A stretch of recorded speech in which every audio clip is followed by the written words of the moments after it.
Doctor, uncle ಹೇಗಿದ್ದಾರೆ? ಈಗಷ್ಟೇ ಪ್ರಜ್ಞೆ ಬಂದಿದೆ. ಅವ್ರಿಗೆ ಏನಾಯ್ತು? ಬ್ರೈನ್ ಸ್ಟ್ರೋಕ್ ಆಗಿದೆ, ಸಿವಿಯರ್ ಪ್ಯಾರಾಲಿಸಿಸ್.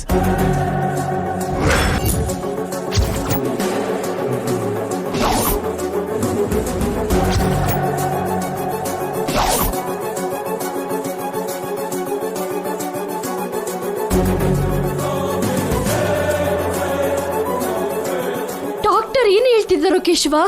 ನಮ್ಮಪ್ಪನ್ಗೆ BP ಶುಗರ್ ಏನೂ ಇಲ್ಲ ಡಾಕ್ಟರ್. ಅಂತವ್ರಿಗೆ ಪಾರ್ಶ್ವವಾಯು ಬರೋದು ಅಂದ್ರೆ ಏನು?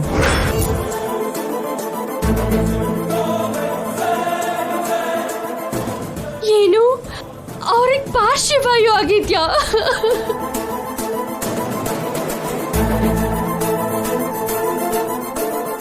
ಅಯ್ಯೋ ದೇವ್ರೇ!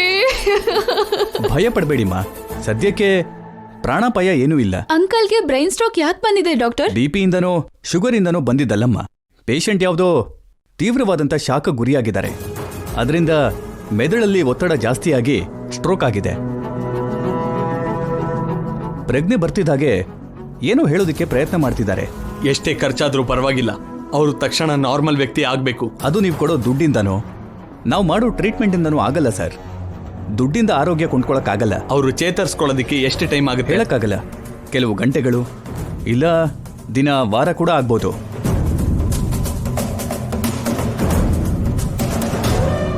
ಬೇಕಿದ್ರೆ ಈಗ ಹೋಗಿ ನೋಡಿ, ಆದರೆ ಜಾಸ್ತಿ ಡಿಸ್ಟರ್ಬ್ ಮಾಡಬೇಡಿ.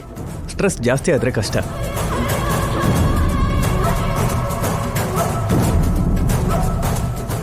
ನಡೀರಿ.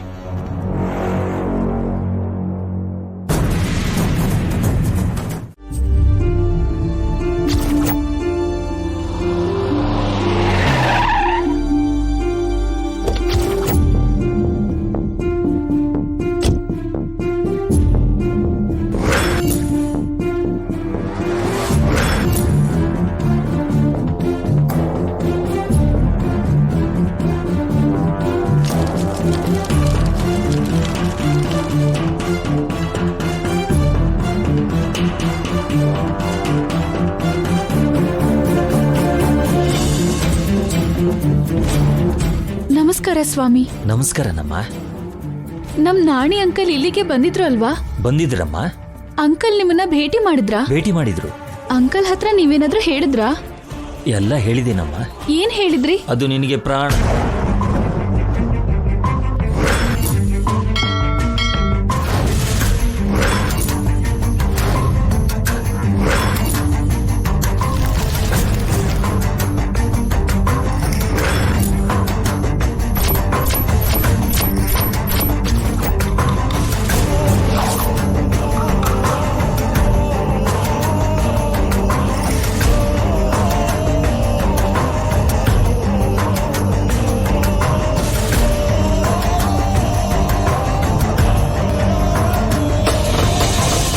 ಹೇಳಿ ಪುರೋಹಿತ್ರೆ, ನೀವು ಅಂಕಲ್ಗೆ ಏನ್ ಹೇಳಿದ್ರೋ ಏನೋ, ಆದ್ರೆ ಅದನ್ನ ನಮಗ್ ಹೇಳೋದಕ್ಕೆ ಪ್ರಯತ್ನ ಪಟ್ಟ ಅಂಕಲ್ಗೆ ಪಾರ್ಶ್ವವಾಯು ಆಗಿದೆ. ಬಾಯಿ, ಕೈ, ಕಾಲು ಬಿದ್ದು ಹೋಗಿದೆ. ಹಾಸ್ಪಿಟಲ್ ಅಲ್ಲಿ ಇದ್ದಾರೆ.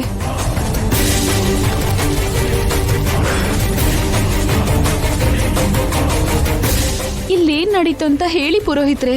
ನಿಜ ನಿನಗೆ ಹೇಳ್ಬೇಕು ಅನ್ನೋ ಅಷ್ಟರಲ್ಲಿ ದೇವ್ರ ಮುಂದೆ ಇಟ್ಟಿದ್ದ ದೀಪ ಆರೋಯ್ತಲ್ಲಪ್ಪ. ನನ್ನ ಬಾಯಾರೆ ನಿನ್ ಪ್ರಾಣ ಹೊರಟೋಗುತ್ತೆ ಅಂತ ಹೇಗೆ ಹೇಳಮ್ಮ?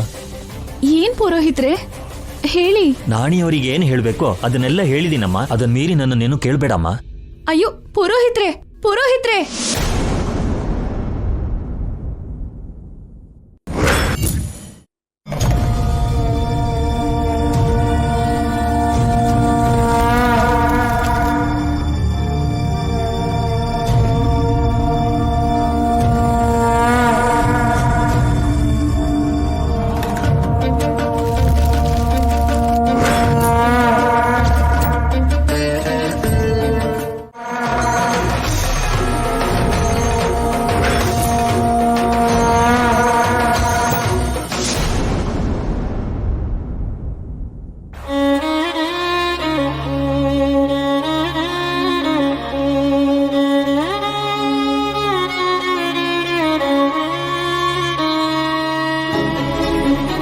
ಯಾಕ್ರಿ, ಯಾಕೆ ಹೀಗ್ ಪದೇ ಪದೇ ಕಣ್ಣೀರ್ ಹಾಕ್ತಿದ್ದೀರಾ?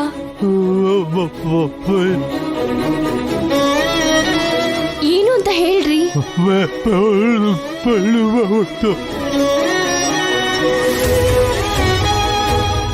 ಏನ್ರಿ ದೋಸೆ ಬೇಕಾ?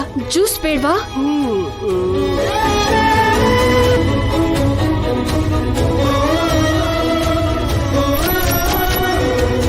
ಮತ್ತೇನು ಅಂತ ಹೇಳಿ.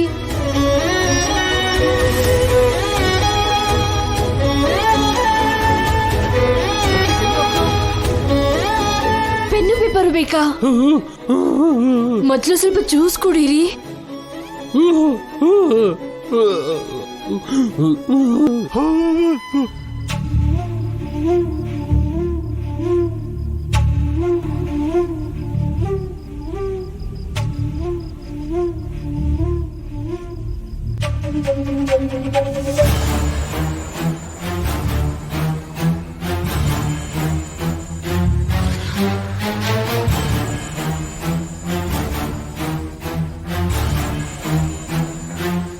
ದಿವ್ಯಮ್ಮ, ಮದ್ವೆ